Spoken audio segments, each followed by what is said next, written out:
पूर्णत्वाचं स्वप्न तेव्हाच पूर्णत्वात जाईल जेव्हा आपण प्रत्येक शेतकऱ्याच्या शेतात पाणी पोहोचवू शकू.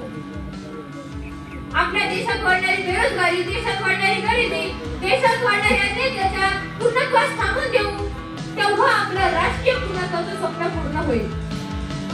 आणि हे आपण करू शकतो. हा आपला प्रत्येक भारतीय नागरिक करू शकतो.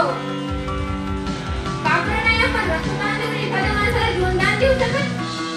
का बरं नाही आपण एक झाड लावून पर्यावरणाचं रक्षण करू शकत? का बरं नाही आपण कचरा इकडे न फेकता कचरा डस्टबिन मध्ये टाकून देशाच्या संस्कृतीसाठी योगदान देऊ शकत? पूर्णत्वाचं स्वप्न तेव्हाच पूर्णत्वात जाईल जेव्हा आपण प्रत्येक शेतकऱ्याच्या शेतात पाणी पोहोचवू शकू. आपल्या देशात वाढणारी बेरोजगारी, देशात वाढणारी गरिबी, देशात वाढणारी अज्ञानता पूर्णत्वास थांबून देऊ तेव्हा आपलं राष्ट्रीय पूर्णत्वाचं स्वप्न पूर्ण होईल.